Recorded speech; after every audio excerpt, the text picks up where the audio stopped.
Just waiting for the wee nod. Dum, bum, bum.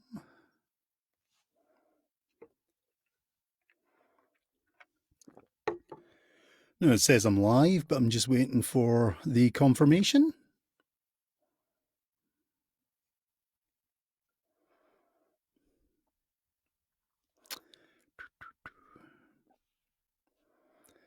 Sound is on, camera's on. Just waiting for a wee nod, as we're told to wait for an acknowledgement.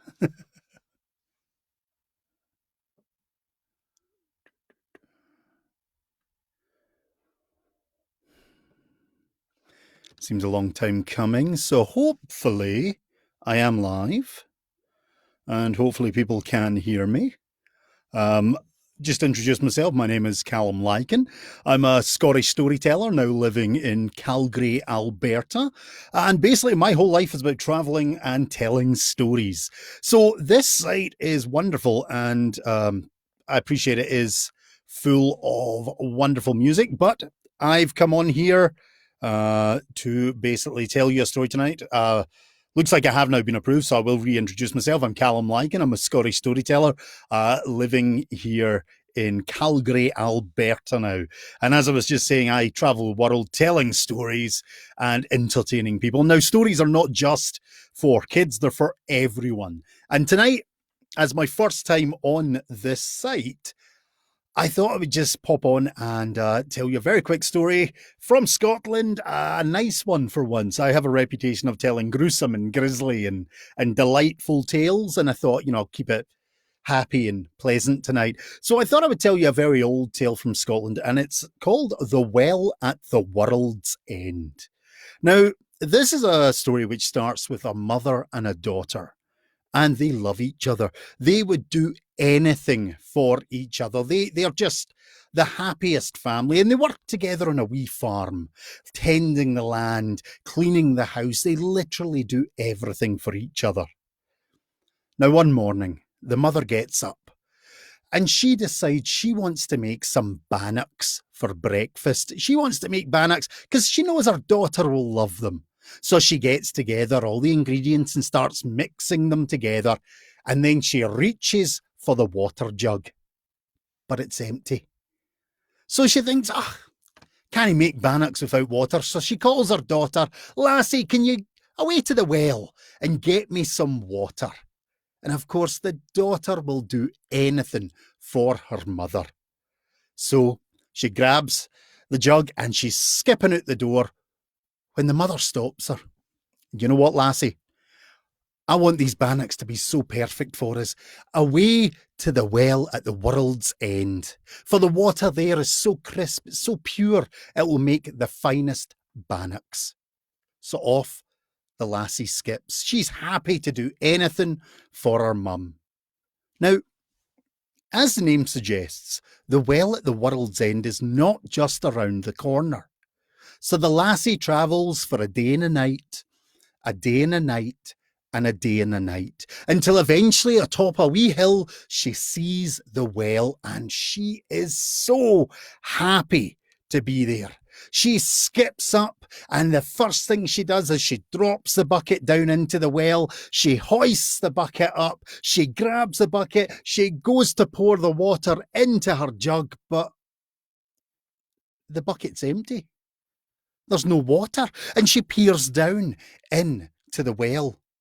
And sure enough, all she sees is dirt and leaves. The well is bone dry.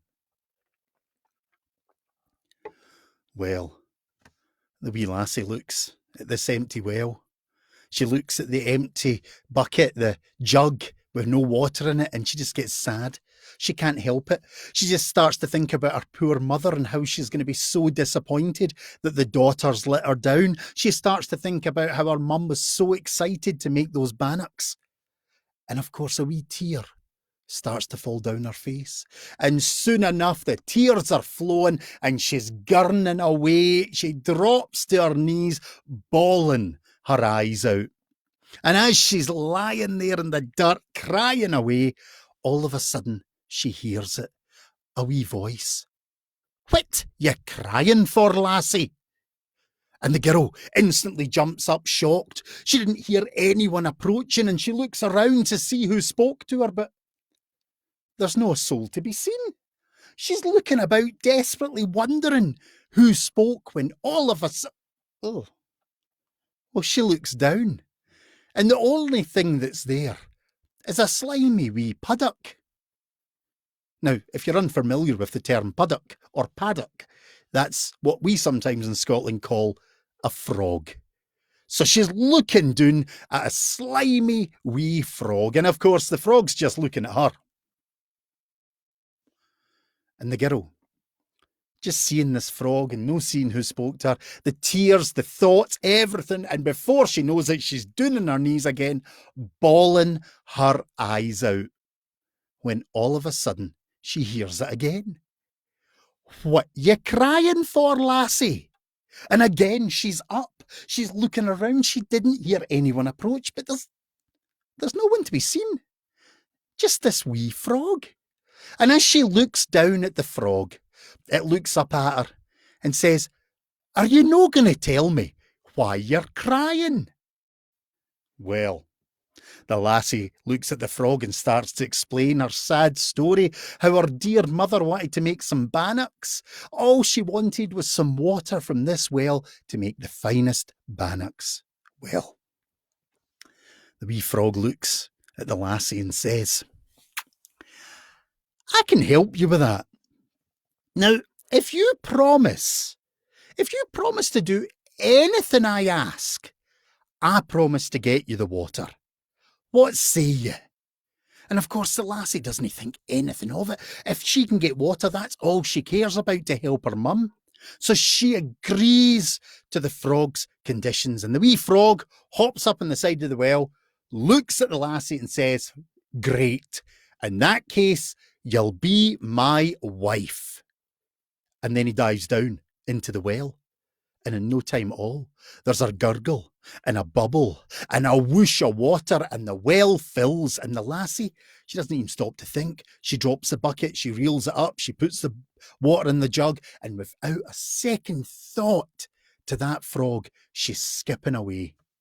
And she travels for a day and a night, a day and a night, and a day and a night, until eventually in the distance she sees the farm, and she bursts through the door, so happy to be back. She hugs her mother and hands over the jug of water, and in no time at all, the bannocks are made, they're in the oven, and the whole place is starting to just smell of that rich baking smell.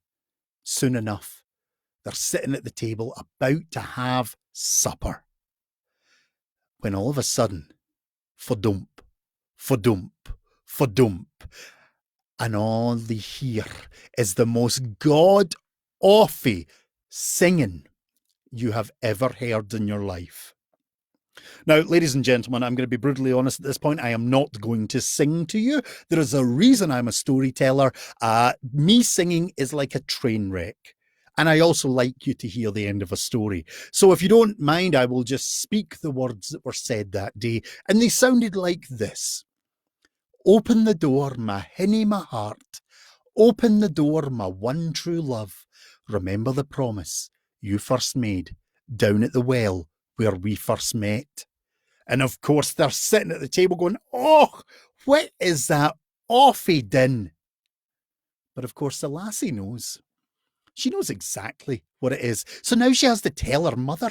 She has to tell her about the well and the frog and the deal she made. And the mum looks at her. "Did you make a promise to that wee beastie? Lassie, you keep your promises. Away and open that door and let the wee thing in. It'll be frozen half to death." So the girl goes and she opens the door. And the frog leaps in, fadump, fadump, fadump, and with one hop, it's on the table. "Now feed me some supper, my hinny, my heart. Feed me some supper, my one true love. Remember the promise you first made down at the well where we first met." "Oh, no, I'm not feeding you anything." But of course the mother steps in again. "Lassie, you made a promise. Keep your promises. Get the wee beastie a bowl of milk." So the girl does it, and they sat down to what has to be one of the most uncomfortable suppers you could ever imagine. But once everything was done and the plates were tidied away, the lassie starts to stretch and yawn. Oh, I'm fair tired, I'm away to my bed. And then it begins.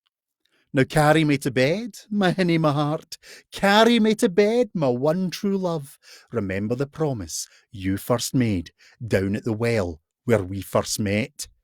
And the lassie looks at this slimy frog. No, no, you are coming nowhere near my room. No. But again, the mum steps in. Lassie, you made a promise to this wee beastie, and what would you be if you didn't keep your promises?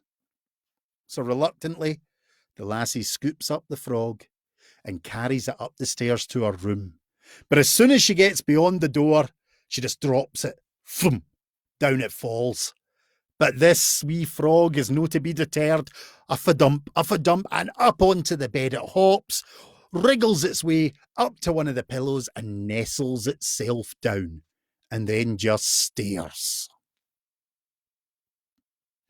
Now, the lassie's got a dilemma, because you see, the problem is, that's the only bed. That's her bed. And she is tired. She needs somewhere to sleep. So she thinks long and hard and realises there is nothing for it. She slips on her nightgown. She looks at the bed. She braces. She takes a wee run. She leaps into the bed and pulls the covers tight under her chin. And then she turns. And sure enough, there he is, staring. Well, eventually, the lassie falls asleep. And she has a great night's sleep by all accounts. And it's only when the first rays of light are coming in through the window that she starts to stir. And as she lies there enjoying the heat on her face, she starts to think, it was just a bad dream. I imagined it all. But she has to check. So she opens one eye and she looks to the side, and her heart sinks, because there, staring at her, is the frog. And then he starts. Now fetch me an axe, my hinny, my heart. Fetch me an axe, my one true love. Remember the promise you first made down at the well where we first met. And the lassie gets out of bed thinking, what does it need an axe for? Well, it's only a frog. It can't do anything with an axe. So down she goes, and by the fire is the wood chopper. She picks it up. She walks up the stairs back to her room. And as she gets into her room, the wee frog's now sitting down on the floor. And it's looking at her. And then it begins. Now cut off my head, my hinny, my heart. Cut off my head, my one true love. Remember the promise you first made down at the well where we first met. And the lassie looks at him. She can't do that. She can't hurt this wee beastie, and she says so. But the frog keeps singing. It keeps telling her. It keeps singing the same song. Cut off my head, my hinny, my heart. And the lassie is begging him. No, anything but that. The tears are flowing. She's in such distress. There's no way that she can hurt this wee creature. But a promise is a promise. And she realises, with all the singing and it continually asking and asking, she's gonna have to do it. But she can't bear to watch. So she closes her eyes tight and she raises that axe above her head. She breathes deeply. She can't think about what she's going to do. And then she brings that axe down. Thud. But she doesn't open her eyes. She can't bear to see what she's done. It seems like an age. She just stands there holding on to the axe handle, her eyes closed. But she knows. She knows she's going to have to look. Slowly, she opens her eyes and just looks down at her hands. She can't bear to see what she's done. But her eyes start to follow the axe handle up and up, and she knows she's going to see something she doesn't want to. She's bracing herself for this horrible sight. But as she gets to the axe head, she sees something she didn't expect. For there is not a decapitated frog. What she sees is a pair of feet, human feet. And as she follows the feet up, there's a pair of ankles, a pair of calves, knees, thighs. She follows it up, waist, stomach, chest. She follows it up and up until she's looking into the eyes of a young man. By all accounts, a rather handsome young man. And he is looking at her with nothing but love in his eyes. And he starts to speak. He starts to thank her. He had been bewitched as a young man. He was actually a prince from a far-off land. He'd been put under an evil spell, and she had broken it by agreeing to do everything he asked. But there was one thing he was going to hold her to, one promise he was going to make her stand by, and that was to become his wife.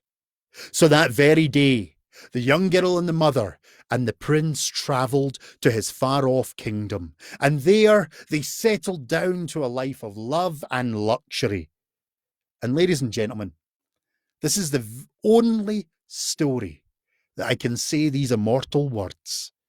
They lived happily ever after. Thank you very much for listening. This is a very old Scottish tale, The Well at the World's End. It's actually one of our older stories. There's many more out there. I am a professional storyteller. I have about 300 plus stories in my head. Most of them are gruesome and grisly and delightfully funny. This, I thought, would just be a nice introduction to storytelling on this particular platform, and hopefully you have enjoyed it. So please do follow me. I will be back. Do put some comments down for any particular story types you like, and I will do my best to tell one of those story styles, whether it be about giants or dragons, body snatchers, witches, ghosts, goblins, ghouls, whatever. We'll do our best to fulfill that for you. Thank you very much for joining me. It's been an absolute pleasure.